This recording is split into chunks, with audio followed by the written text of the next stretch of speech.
your composition of your works. It's pretty interesting. It's this war memorial. Then there is this temple of light, which is something a little more interesting. And there are other different projects. And there's such research I read about habitat research. Habitat research. How is this graph? How do you decide? Is it like what comes to me I do, or how do your choices of work happen? That So the choice, it's a bit of both. But the choice we made essentially was that we would do architecture not for the style of it, but things that we would enjoy doing. And we figured that architecture was not just putting up buildings out there, because anyone can put up a building. To be honest, you need to put.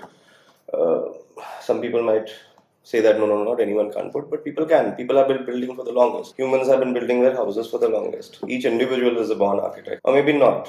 So or maybe he thinks. He thinks. So each individual is a builder. Yes. So there is something that makes an architect an architect. How you approach a certain problem. So I firmly believe that to approach a certain problem is the biggest battle won. How you solve the problem will be how you approach the problem. And for that, understanding of various things are required. So we chose that, okay, we need to understand various things. We need to obviously invest time into understanding things. After winning Bhopal, which was in itself, the stepping stone for us, that itself was based on understanding various complexities. Even now, the project hasn't started as a built project, but there is so much that has happened on that project that has taught us in architecture in terms of understanding stakeholders, for instance. Okay. So, not everybody has the same interest. Mm-hmm. If I am an architect and I want to build something, maybe the person who's going to live in it doesn't have the same interest, or the person who's going to use it doesn't have the same interest. So how do you actually get your idea through to the other person? How do you interact? And that needs research. And that's what habitats are about. Mm-hmm. So for us to understand habitat is eventually something that we chose would give rise to the architecture we do. Answering the second question, how it comes along. So, once you've chosen a path, things start falling into place, because essentially it's the context that really matters. So for us, once the context was established that we don't want to be another commercial architect, we don't want to be another mall specialist, or we don't want to be another corporate specialist. So we've done projects across the board. Today, if you look at a profile, we've done projects except for a railway station or maybe a transit development. We've designed. So it's all across, but it's just that the context keeps changing, and so for us, it has been understanding the context, solving the problems, and eventually the architecture emerging from it. So yeah, things come into our lap because we've chosen to open the doors for it. That's how I see it. Yeah. So if you open the doors, for this, things will happen. We don't market ourselves, and architects are not allowed to market, so called COA. I don't know why. If you can't market, you can't business develop, then what do you do? It's eventually you need to do that. One needs to do it. I don't know why COA still follows archaic rules which have been abandoned by many countries. Coming to a little bit of the systems, at least the education system. What do you think the current system of architecture is like? What's your opinion on that? So I can answer this question with some understanding, because I've taught at SP as well. So once again, I did clear the interview to be a permanent faculty there. I taught for a year. I've taught a number of years there. I like teaching. We all like teaching. All the partners teach. But the fact is that in terms of education, there needs to be a sea of change on two accounts. The world has changed drastically. And the second is that there needs to be transfusion. There needs to be exchange of ideas, that there needs to be exchange of streams as well. You need to not just look at architecture as people who build buildings, but people who do so many things. So for instance, that's as important to the profession as anything else. Just because you're an architect, you don't need to build buildings. The moment we start understanding that this education is a process, it is not supposed to be to give you an end result. It's the process. The moment the education people understand this, that the core beauty of architectural education is how it's taught.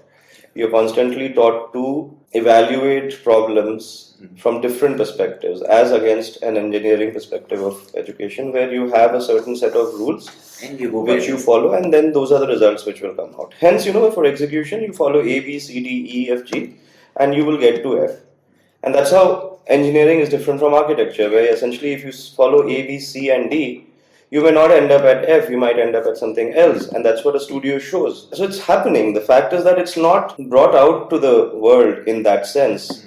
The education essentially creates people or tells the world that we create people who design your buildings. But actually, the power that an architect has by the virtue of what he has studied or she has studied is far more.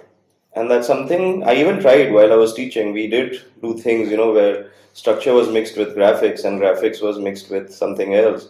And after so many years, SPA is finally trying to do that, while other colleges are trying to do that as well. So, a layering and a mixing of layers is very critical. How you fuse the different things. An architect needs to understand a bit of finance, an architect needs to understand a bit of sociology, a lot of sociology, a bit of anthropology because we're designing for humans. And everything is taught. And of course, you need to be very good at your communication because essentially you need to put an idea out.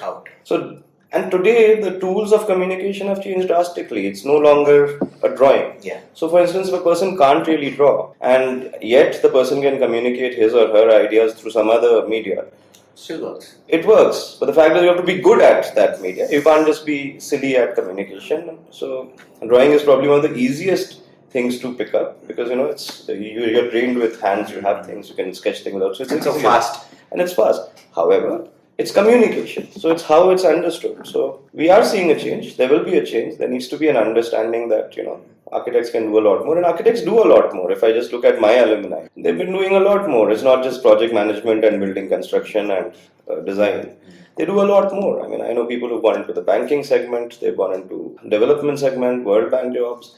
That's just by the virtue of the training, and that needs to be brought out. That these are the people who've done this education. Some of them are practicing like I am, and a few of my friends who are practicing architect. But doesn't mean that this is what an architect does. It just needs to be taken that way. It'll take a little while because we still follow that traditional system that no, and that debate is still going on that no, you need to be an architect. I still remember when I had finished architecture, and since I won the competition, so people took me a little more seriously. When I was really young, I was about 24, 25 maybe. And, just because I won the competition, people took me seriously. So then they called me for this one debate about pencil versus computers. And I still remember that, at that point of time, I myself was wondering why the hell is this debate being done? Because there is just no question of a debate. It's a silly debate.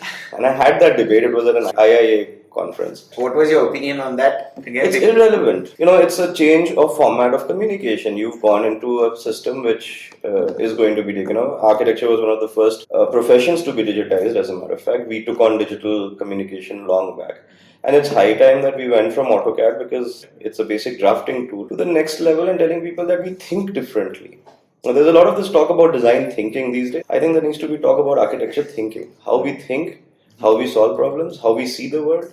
That's essentially what makes an architect different, and that's essentially what the education does to people. Technology in architecture, how do you see it? It needs to be taken up. Sci-fi and high-tech stuff is not technology. Technology is something that solves problems quicker and more efficiently. So if there is a technology, for instance, if there's 3D printing and tomorrow there is a chance that a 3D printed building can be produced, then as architects, what's stopping us from making sure that we design in a certain way? We understand that technology, and that's the next era, plain and simple. I mean, there was a point when bricks were being done. Of course, there can be a debate about environmentally friendly, XYZ, everything. I'm considering it from the entire encompassing. Technology is not bad. So as far as I'm concerned, technology is not bad. One needs to understand and figure out technology and master it. You need to put in effort. To master a thing, you need to put in effort. A year of consolidated effort is enough to probably master one thing. So, we need people who can master things. So, technology cannot be used frivolously.